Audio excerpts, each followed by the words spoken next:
I'm going to talk for about 30, 40 minutes. The title of the talk is NFT and world making. I'm going to start with the idea of world making, which relates to my own histories.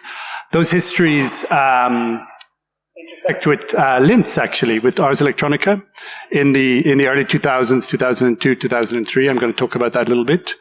Then I'm going to talk about a project I recently did with the generative art platform on-chain, Art Blocks, in collaboration with my American gallery, who's called Pace. I'm going to end by just talking a little bit about the idea of the emergence of temporal and spatial conditions within NFTs, which is something I'm very interested in. So we can actually kill these stage lights now because I want people online and also in the audience to concentrate more on the screen than on me.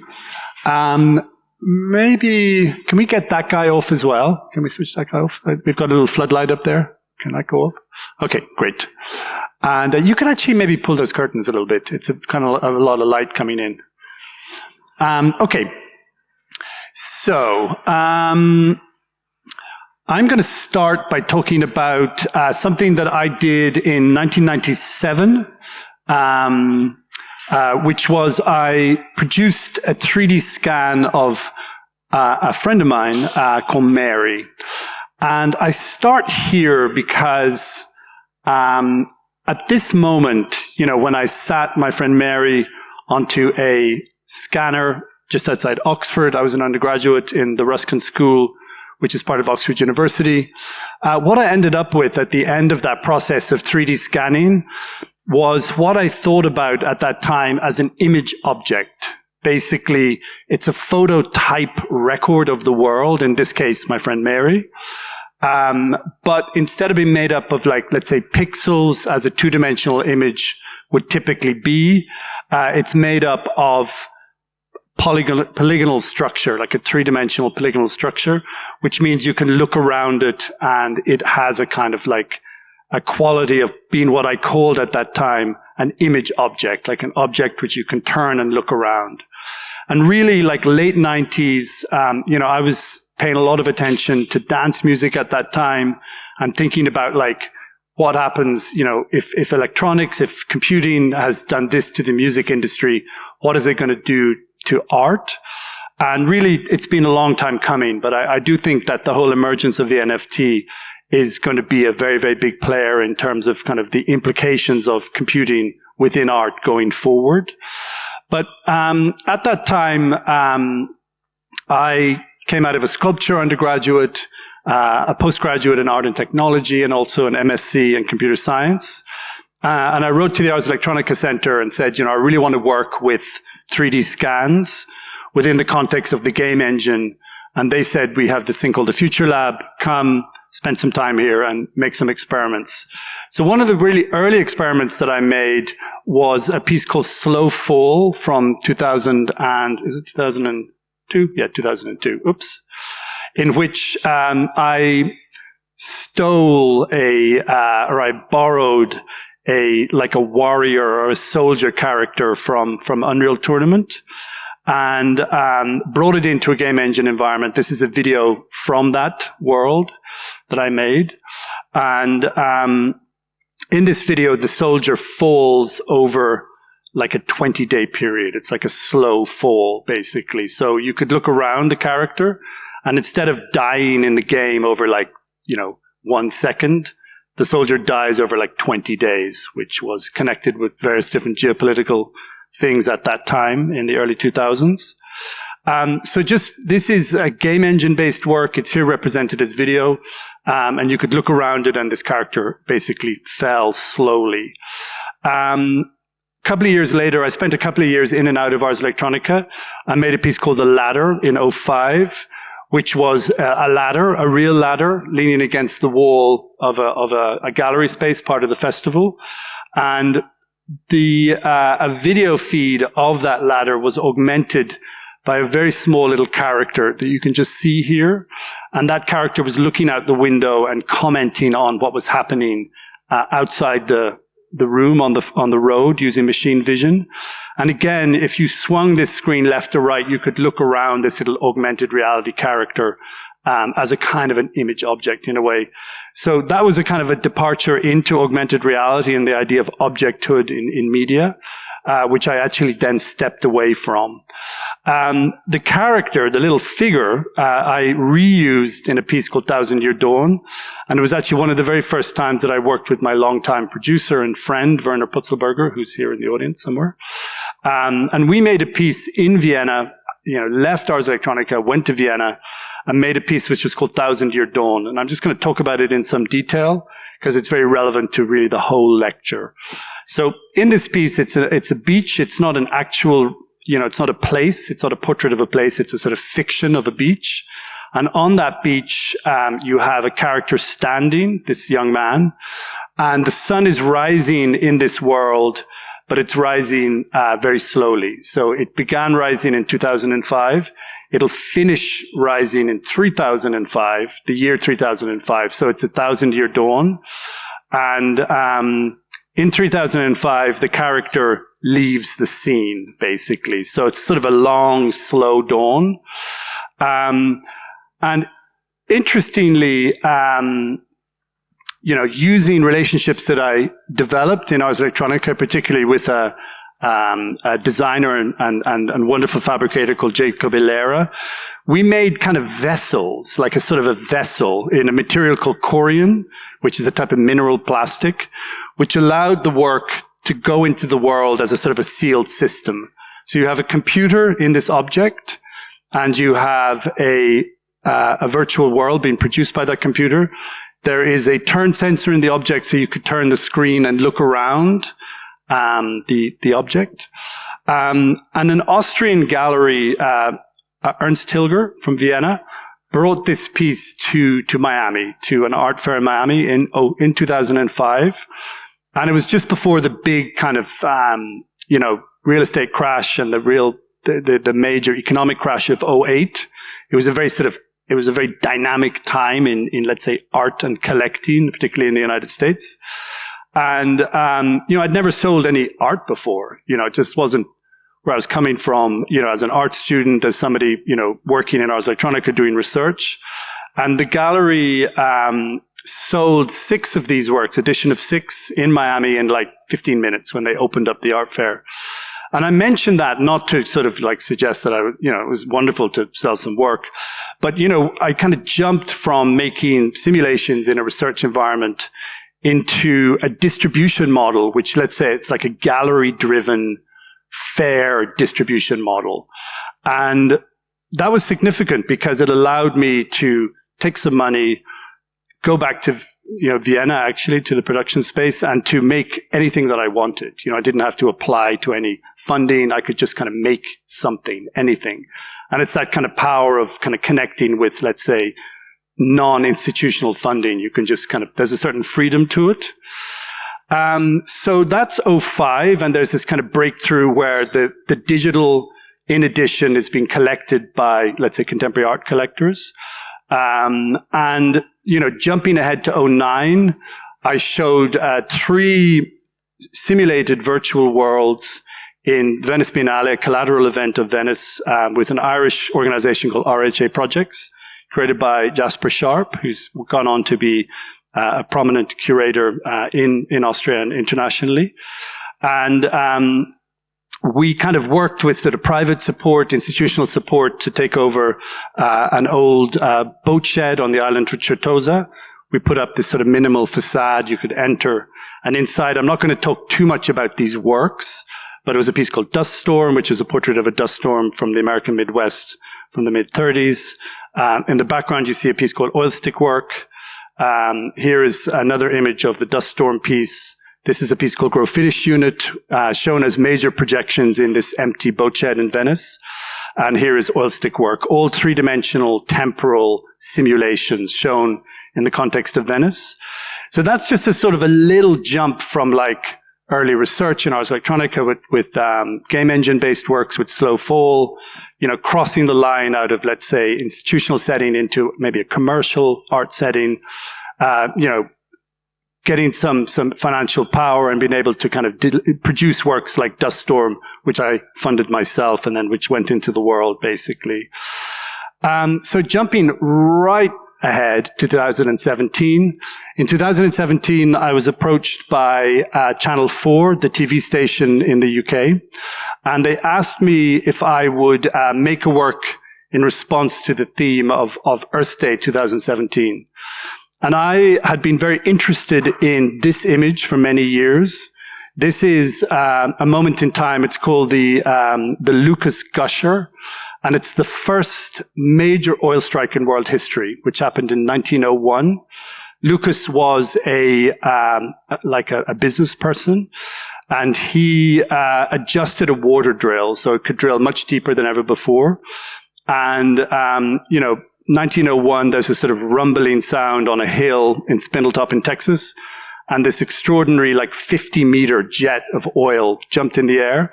And it's considered the birth of big oil. This was the first big strike in world history. Previous to that, strikes had been shallow strikes, and there'd been 2,000, 3,000, 4,000 barrels a day. This was 100,000 barrels a day. So in 1901, 100,000 barrels a day. It took about 9 days to cap it. So you had nearly 1 million barrels of oil floating into the Gulf of Mexico, which is just beside this site. So 1901, the scene looked like this. This is 1902. This is 1 year later, basically. Actually, it's 1903. Sorry, 2 years later. So really, the emergence of oil as one of the defining materials of modernity is explicit in a scene such as this. And if there's one theme in all of the work that I've pursued in the last 20 years, it has been, a relationship sort of, looking at relationships between power on the one hand and energy on the other, and where they intersect and talk to each other and where they intersect with society. So Spindletop, as it is now, is empty, exhausted. The oil had been drilled out by the 50s. The landscape physically collapsed and was flooded. And now it's like a derelict post-oil site on the Texan landscape. So I proposed to Channel 4 that I would like to augment this empty scene, this virtual scene, with a flag, a new kind of a flag, a virtual flag, which would be a flag made of smoke. And that smoke would recall not so much what the oil achieved, remembering that the oil between 1900 and 1950 was one of the great engines of America becoming a preeminent world power. It transformed agriculture, it transformed transport, it transformed warfare. Less engaging with those legacies of the power of oil, but more engaging with what is called the carbon legacy, which is the carbon dioxide left behind by the strike between 1900 and 1950. And what I didn't understand historically, but came to understand, is that a large proportion of the carbon dioxide released between 1900 and 1950 from Spindletop is still in the atmosphere. So it's an invisible CO2 gas sitting in the atmosphere, which is almost like a ghost of all those transformations that happened between 1900 and 1950. And I really wanted to kind of talk to that legacy through this idea of a flag, a ghost flag or a smoke flag. So Channel 4 raised a substantial commission, and I was able to bring the modeler, who's actually here, Max Logler. He's sitting right there.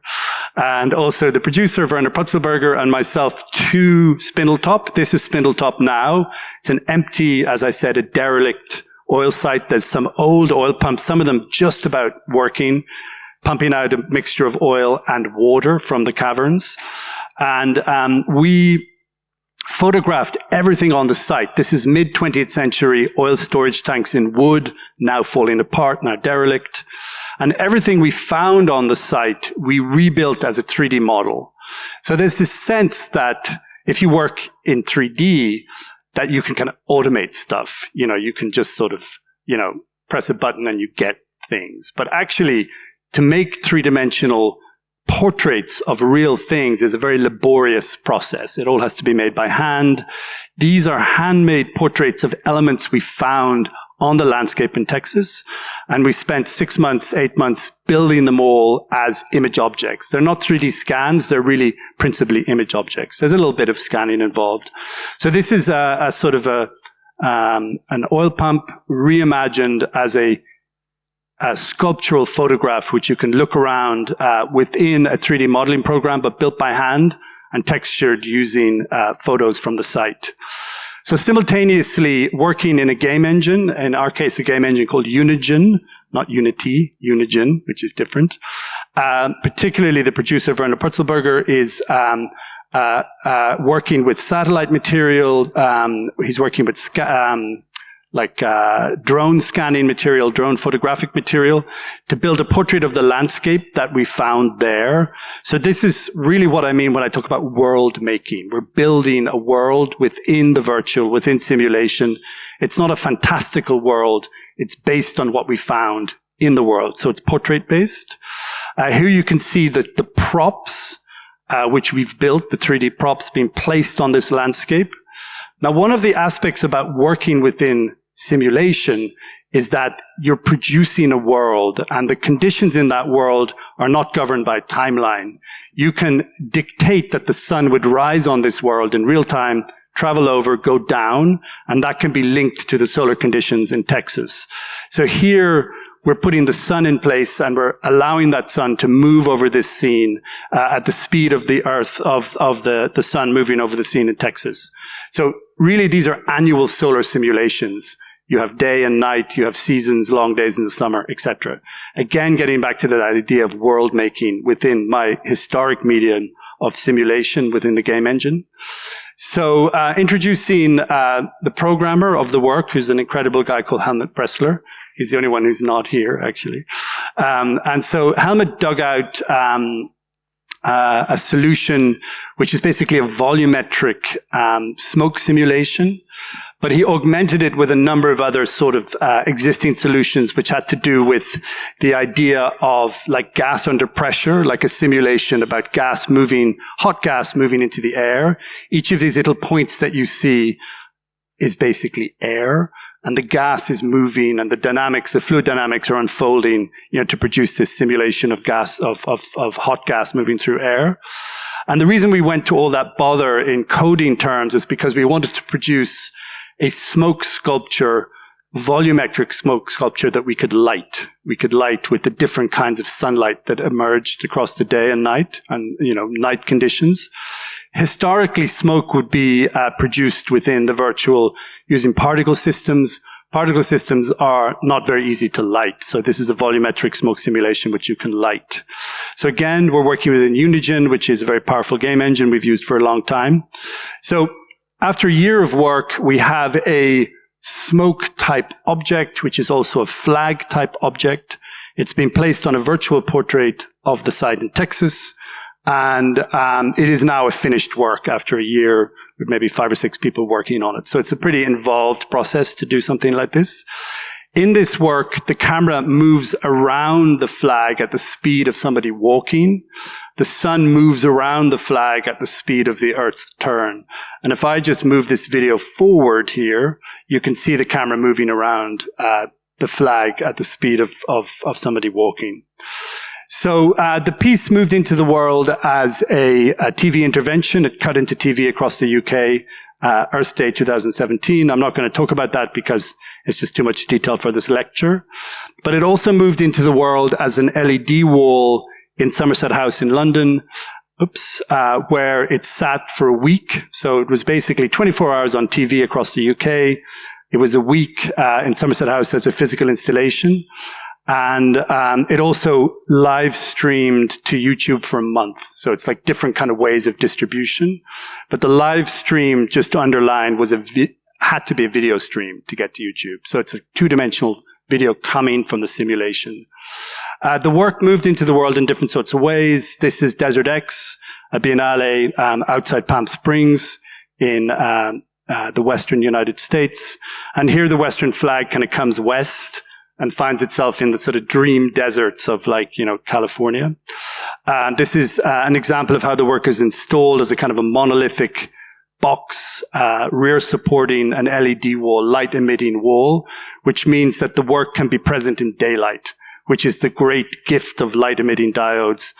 Media, and particularly simulations, the kind of work that I do, escapes from the museum, escapes even worse from like the black box in the basement of the museum where they put moving image, gets into the world and can collide with very, very diverse audiences.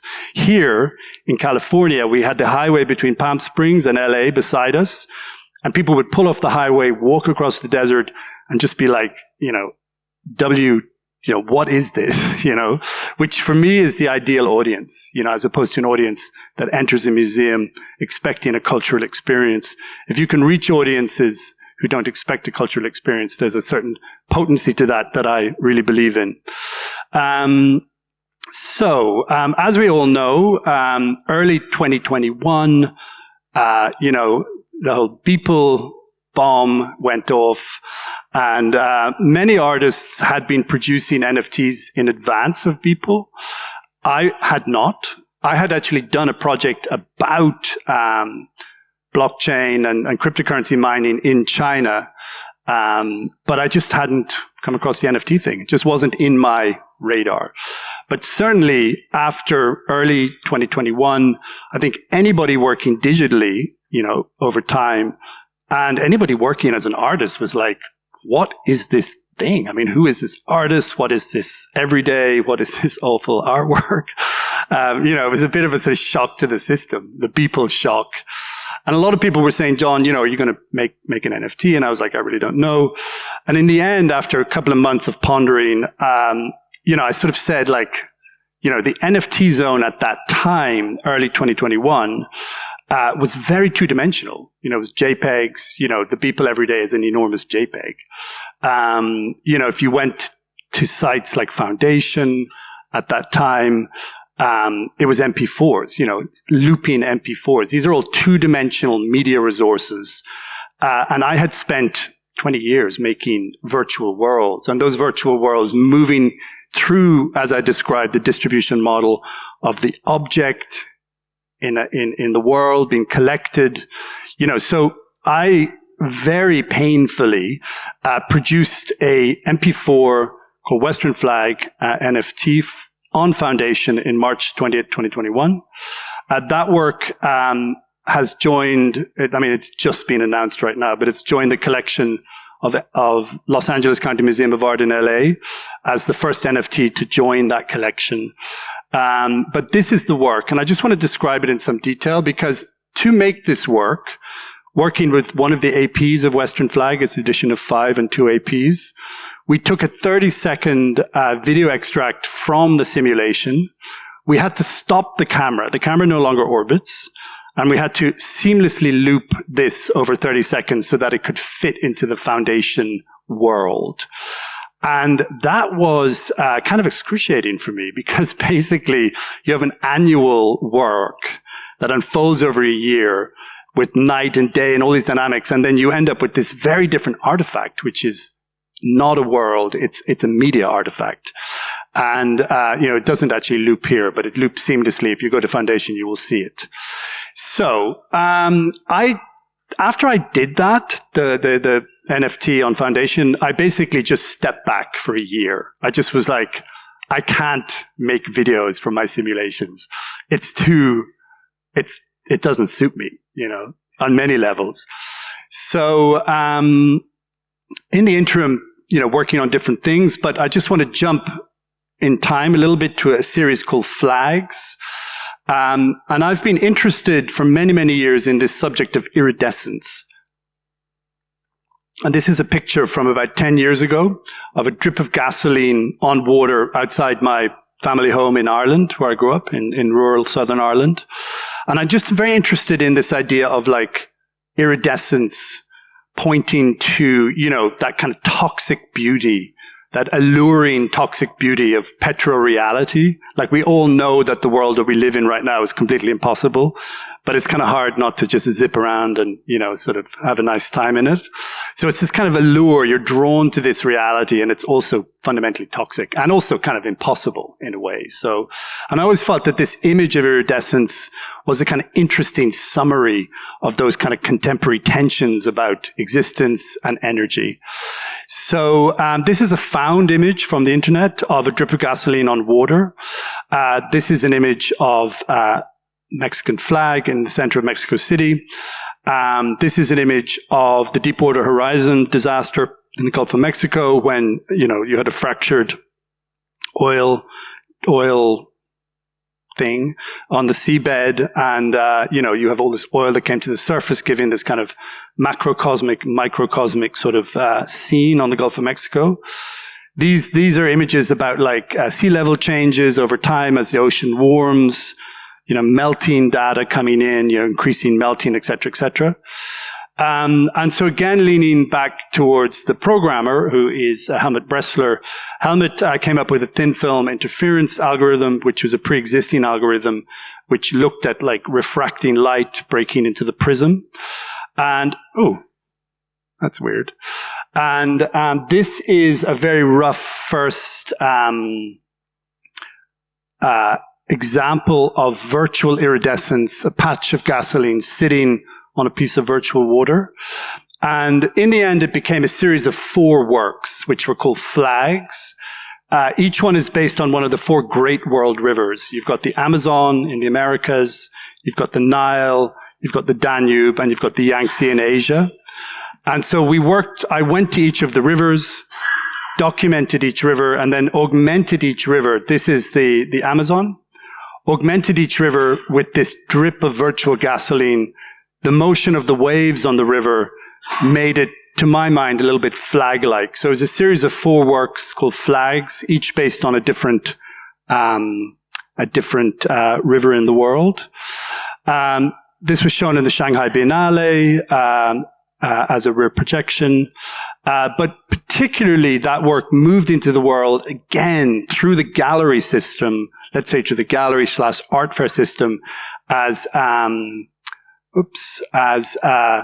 in this case, metal boxes with a computer involved, a computer embedded, an LCD panel, and an accompanying, let's say, edition document with a USB stick with the software. So, I'm surviving as an artist by making these objects and putting them into the analog world. That's how I get by as an artist, basically. So, a year after Foundation, the Western Flag NFT, Werner Putzelberger, the producer, started talking to me about this emergent technology called WebGl, which was a web graphics language, which would allow you to build, let's say, a virtual world and for it to be rendered within the browser, basically. And so that was a real kind of breakthrough for me, because it meant that I could build a world which would be rendered in the browser and could be distributed non-geographically, non-analog through this emergent new distribution and exhibition model of the NFT, which I believe is, one of the most significant things to happen in contemporary art for really quite some time. And I have been really deeply involved in an analog geographic art world, on lots of levels for 20 years. And I really celebrate the emergence of this new language of distribution and exhibition and ownership of art through the NFT model. A lot of people find it problematic, and there are problematics. I'm not going to deny there are, but there's many, many, many very, very powerful and interesting dynamics emerging from within it, within the chaos that is the NFT world. So Petro National was my first, let's say, mature work in response to the emergence of the NFT. It starts with 196 nations of the world as outlines, as you can see here. These are different countries. This is North America, for instance. I should know what that is, but I actually have forgotten. Some geographer in the room can tell me. And this was my concept sketch, that we would take virtual gasoline in the shape of a country, put it on virtual water within the WebGl system, and we would present it to the world rendered in the browser as a spatial temporal world. By spatial and temporal, what I mean is that you can look around it, and I'm going to demo this a bit later. You can click on the screen and look around it. Temporal, what I mean is that the sun rises in this virtual world online, travels over, down, night and day, and across the seasons. So you get long days in the summer, short in the winter, that kind of thing.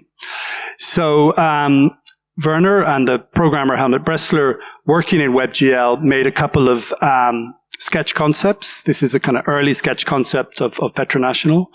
This is another one. I think this is Chile. Eventually, a couple of months ago, Petro National was launched on the generative art platform Artblocks in collaboration with my American, let's say, analog gallery Pace. And these are 3 countries from the 196 countries that were released as part of that project. This is, I believe, China. This is, I believe, no, this is China, India, and the United States. This is United States. So these are like 3 of the worlds, the 196 worlds. What I'm going to do is I'm actually going to jump now to online. And I'm going to close that. I'm going to close that. And I'm going to close that. And I'm going to just show you the work like within the browser, basically. Because really within let's say a 2-dimensional presentation software like Keynote, you can't really show these works. So Artblocks, Petro National, 196 works, 196 nations. Here you can see them in the order in which they were released, basically. So I'm just going to choose one at random. This one here. And these are temporal worlds. So this is Croatia.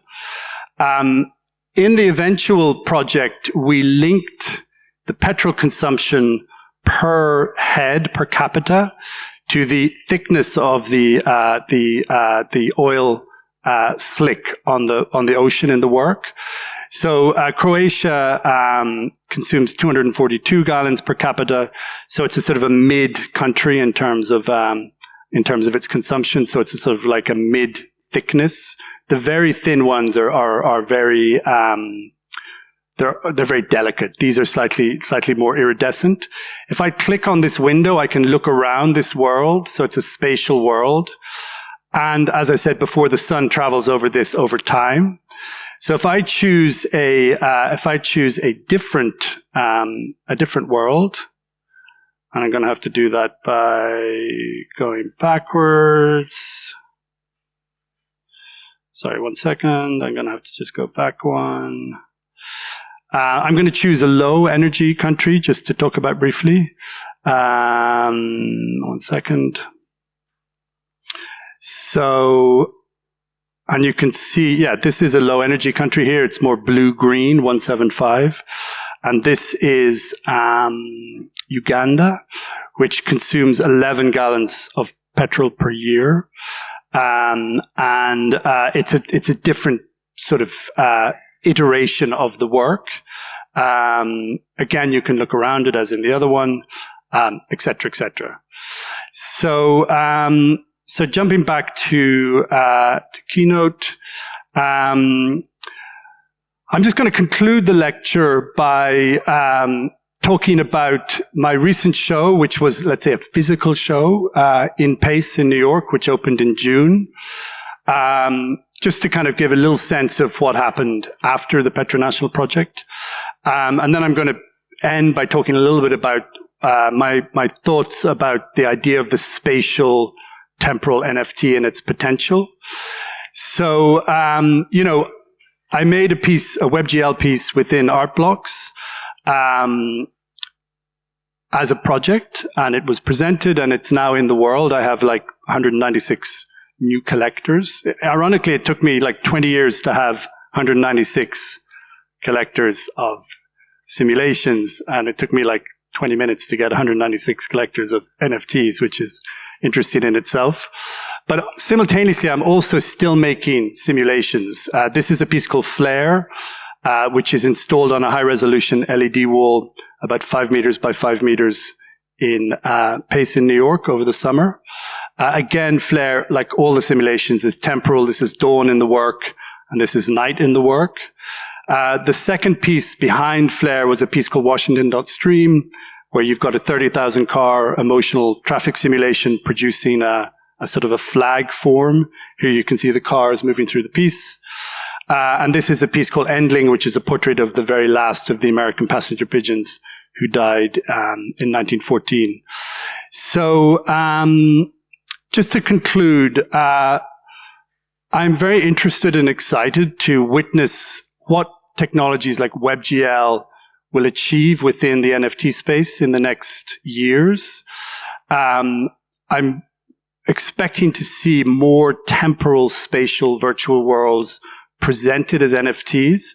And in a sense, on that basis, and this is maybe the more controversial thing I might say, we may see more complexity emerging within the NFT space outside of, generative works which produce JPEGs. The emergence of, let's say, AI, WebGL being presented on-chain, online, within NFT spaces, I think is very, very interesting. And just flipping the title of my lecture a little bit, we will see an intersection between NFT and worldmaking and NFT going forward. That's it. Thank you.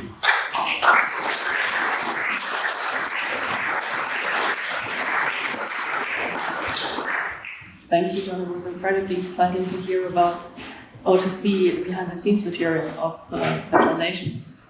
Thank you. That was a big surprise. I'm glad you asked me prior to your talk if I want to hear what you're speaking about. I'm very happy I said no. Okay. So yeah, any questions from the audience to John? Might be your own chance. Okay, you have more chances on Twitter. Yeah. Can I just really quickly ask what stands for WebGL? WebGL is web graphics language, yeah? And it is really a technology that allows you to render worlds in the browser. I mean, as I kind of pointed out a few times, my simulation, it's probably like a 5 gigabyte, 10 gigabyte file. It's on a gaming PC with a powerful graphics card, like an NVIDIA graphics card. It's a heavy machine to make like a world like Flare, So you're working in a much more austere setting in WebGL, because people are going to look at it on their phones. They're going to navigate it with their phones, for instance, within a browser on their phones. But it's a really expanding space, I feel. And again, just to reiterate, I think it allows for really interesting dynamics to do with time and space to emerge within NFTs. I think it's going to be very interesting going forward. Thank you. When you're talking about spatial worlds, because there we could see only a small part of it, is it 3D anywhere? Yeah, so I mean, it's quite limited.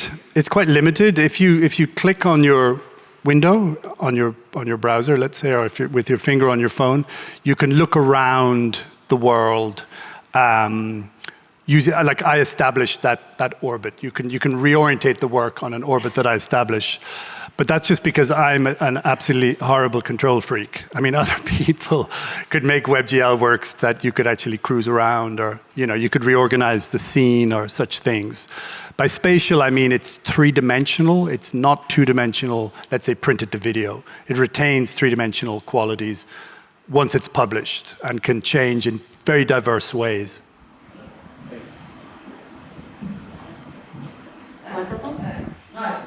There's a lot of discussion about blockchain technology and its carbon footprint, especially NFTs and the Ethereum blockchain.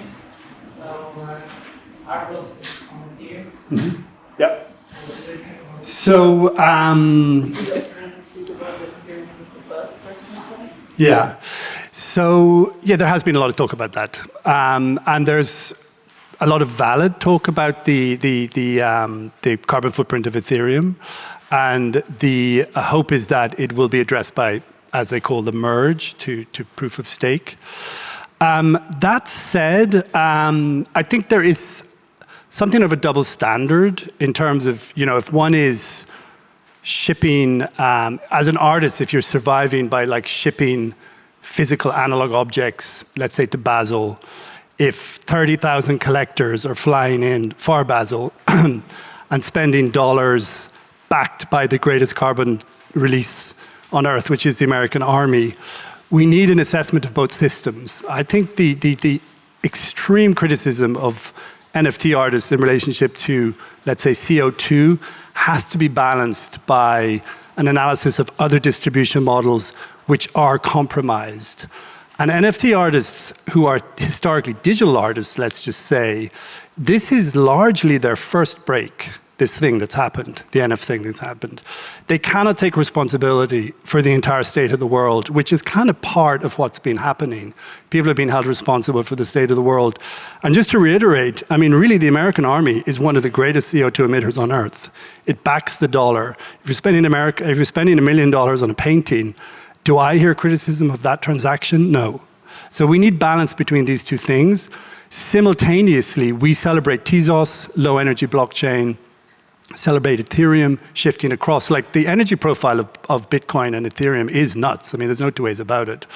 But to do a small project on a Ethereum-backed platform and to dedicate 25% of the outcome to CO2 offset, as I did, as everybody on Art Blocks does. Everybody on Art Blocks dedicates 25% of their output to, let's say, mitigation of different sorts. I think that's acceptable, and that's just where I stand on it. Yeah, I completely agree, but how we can find this balance?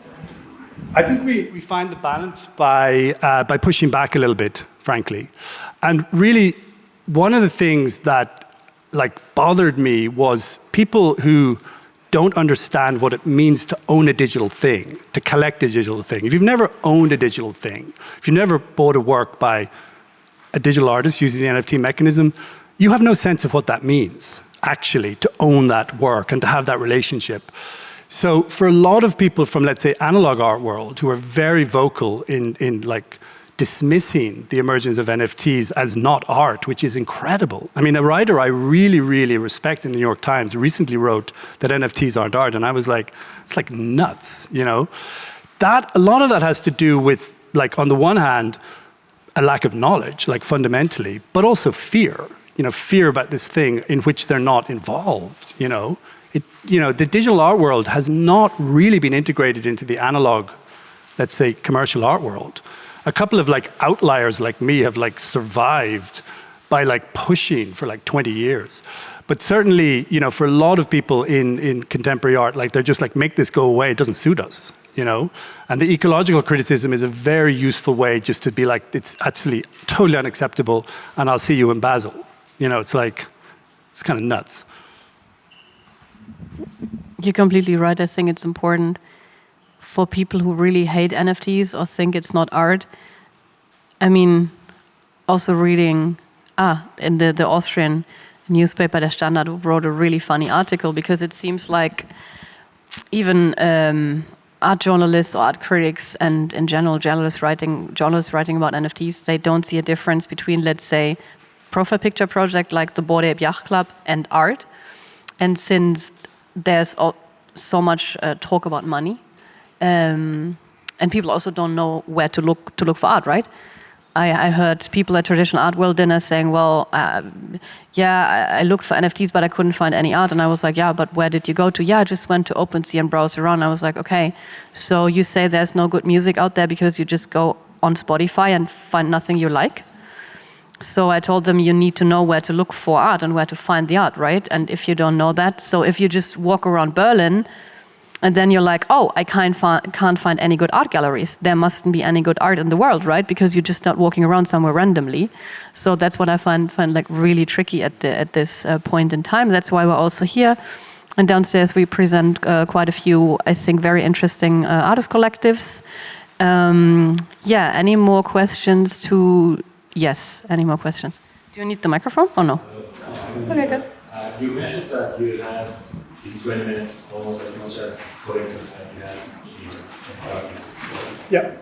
And first thing is that how do you feel about that? Because also you're coming to the generation who felt deeply analog world and then a bit more digitalized relationship between the collector, or let's say art viewer and the artist.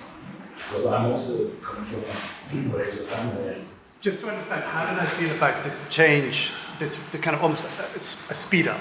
Is that what you mean? Yes, as you have also experienced both worlds. Yeah. These were Yeah. pretty much analog Yeah. to the art players. Yeah.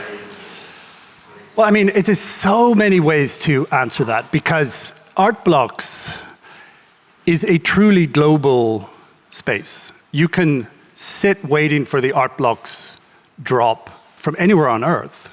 You know, you don't have to go anywhere. You know, I don't know if you've been at the opening of Art Basel, but you've got like the VVVIP, like the first layer, and they're all like, they run in, you know, and they buy the first choice. They buy like the work, and nobody else is invited, and it's only the really, really rich people. And it's tiny, tiny, tiny numbers of people, you know, and they spend this huge money, like millions of dollars, on like analog things in a booth, you know, but it's geographic. It's, you have to be there, you're not, you know, etc.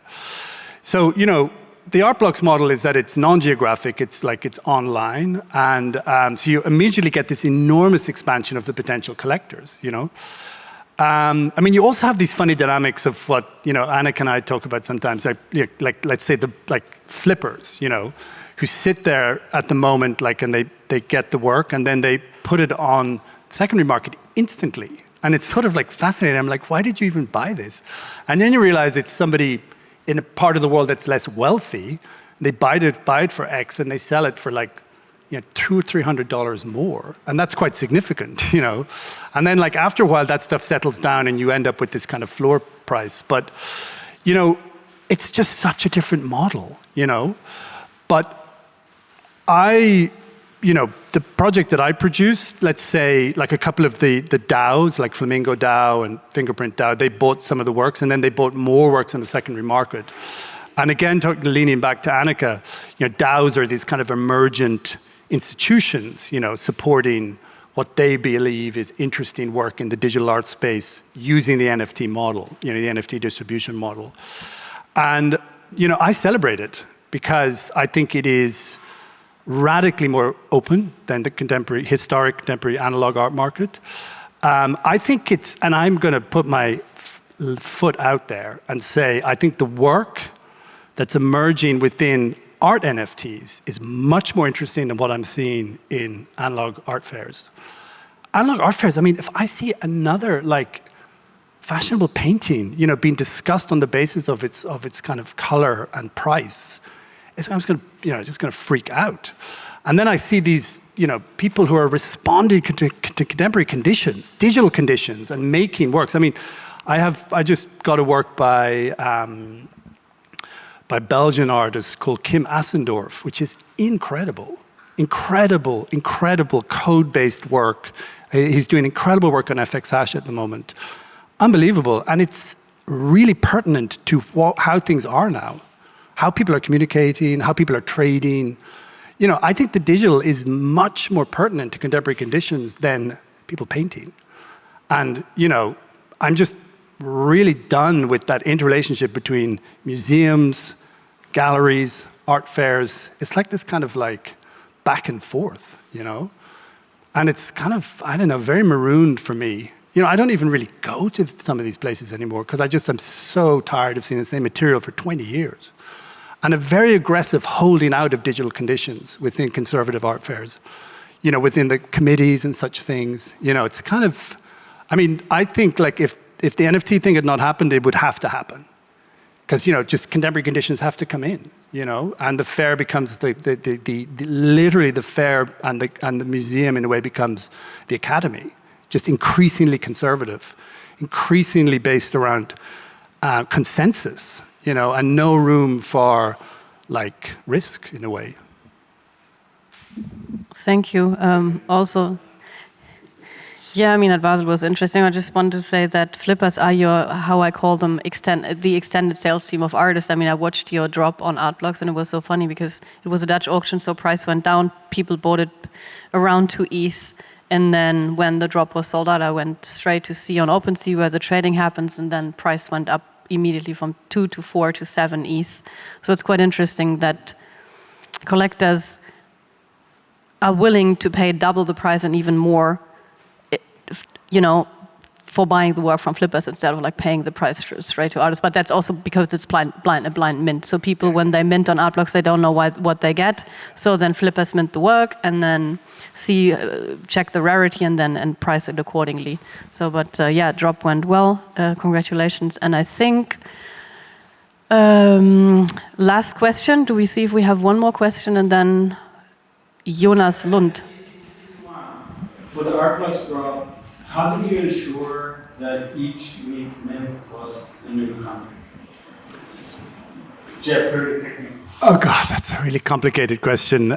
Because in a way, like Petro National, was kind of pushing against the kind of core nature of art blocks in a sense, which is one script on chain, and each mint is a kind of iteration, driven, let's say, by the hash, by the transaction hash. We had 196 existing, let's say, things. You didn't know what you were going to get, but so I'm trying to remember. Like basically, we had to publish the list of countries first of all, because people went in and hacked the script on chain and they worked out the sequence, number one, But then, so we had to publish the list it was going to come out in, first of all. We did that. Then you didn't know the speed at which they were going to be collected. So you were there, there was this huge surge around China. All these people wanted China, but I don't think the person who wanted to get China got it, because there was a lot of people who all were aiming at the same place in a way. Am I forgetting something? There was something else that we did. Yeah. And we were going to scramble it, and then they were like, you know what, it doesn't work, because they will unscramble the scrambler, and So we just published the order in which they'd come, and people just aimed for the one they wanted, So it was kind of like art blocks, a bit kind of hybrid in a way. But I'm not, the work that I'm doing, you probably can see, it has generative aspects, those gasoline patches are consistently, uniquely generated within the work. But the idea that the hash would drive the aesthetic is not really part of my interest set in a way. In a way, the solution produces something that's less random in some sense. Yeah. Then the buyer can also be more sure that the mint they get is better. Because usually Potentially. the range is very wide. Yeah. Sure, yeah. He's working on art blocks right now. We'll take that up over a beer. Because Jonas Lund is working on an art blocks drop right now. It's top secret. Jonas Lund is not working on an art blocks drop right now.